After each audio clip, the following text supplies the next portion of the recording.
Bonjour à tous, j'espère que vous allez bien. Bienvenue dans ce Day Trading Roadmap. Comme tous les matins, un petit point sur les indices. Ça a commencé par le DAX qui est toujours dans la même zone. Alors on est en tendance de fond haussière, mais à court terme, il est plutôt dans une phase de latéralisation. On le voit aux moyennes mobiles daily qui sont plutôt plates. Il est bloqué entre une zone polarité très intéressante 660 et la résistance, en tout cas le plus haut historique, les 300. Il est un petit peu entre les deux. Voilà, c'est assez intéressant en tout cas. J'aimais bien ce matin, alors je vais vous montrer un M15 sur les graphiques horaires réguliers. Regardez le beau comblement du gap ici, quasiment au point près. C'était très intéressant. On va mieux le voir en 1 heure. Regardez le gap 1 heure. On est venu au point près, fermer le gap. C'était très joli. Bravo à ceux qui ont su acheter ici. Tendance haussière quand même majeure, donc plutôt envie de chercher des achats. Voilà mon plan pour le DAX qui est quand même dans une phase neutre. À plus court terme, on a cette polarité, on va dire 670. Une zone qui ne passe pas pour l'instant, qui a quand même été cassée, recassée, mais autour des 16 080. Donc on est vraiment entre ces deux bornes. Bien sûr, s'il finit par casser les 16 080 et donc valider une espèce d'ETE, vous la voyez, l'épaule, tête, épaule ici qu'on voit en 1 heure. Je la dessine, épaule, tête, épaule. S'il casse ça, il faut payer, il faut aller chercher la zone ici, des plus hauts vers les 16 360 à peu près.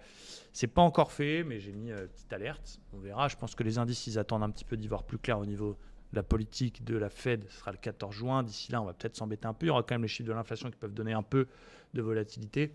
Donc j'ai mis ça sous alerte. À l'inverse, évidemment, s'il y a une grosse baisse, vu qu'on est en tendance haussière, on essaiera d'acheter plus bas. Cette zone des 650, elle est très intéressante, cette zone polarité, donc on va continuer à surveiller. Et pour les plus agressifs, s'il finit par casser l'OPR par le bas, vu qu'il est en flux légèrement baissier, plus le gap, on va dire les 920, pourquoi pas essayer de tenter une petite correction jusqu'au support, mais c'est beaucoup plus cavalier, ça revient à shorter un truc qui monte.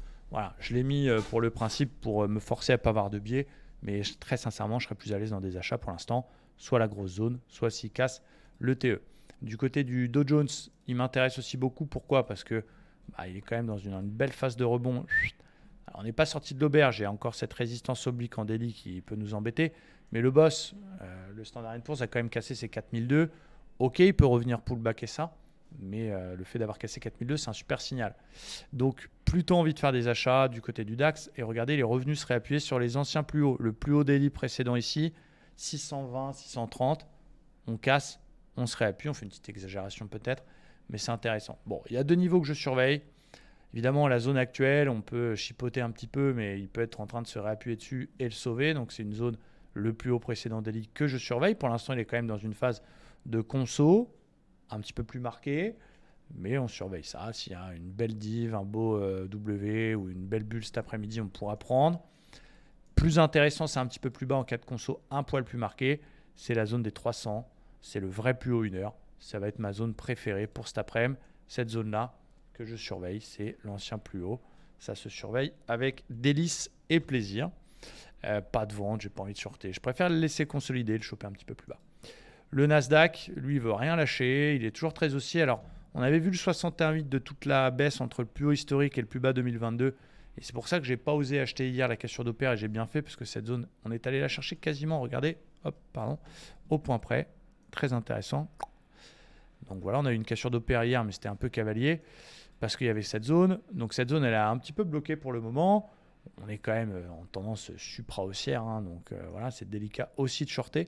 Donc on est un peu plus bloqué sur le Nasdaq parce qu'on n'a pas envie d'acheter là parce qu'il y a cet obstacle, mais on n'a pas envie de shorter non plus. Donc on va se laisser attendre des niveaux. Alors bien sûr, s'il finit par casser le 61,8, c'est jackpot, il n'y a plus d'obstacle, donc il faut continuer à payer malgré tout et se forcer. En cas de petite conso, j'ai envie de surveiller cette zone ici, 270. Ça fait 3 fois support. C'est un petit niveau que je surveille, que j'aime bien à court terme, voir ce qui va s'y passer à l'intérieur. Donc 250, 260, c'est un niveau que j'aime bien. Voilà pour les indices que je vais surveiller cet après-midi. J'espère que c'est clair pour vous. Merci à tous et très bonne journée de trading.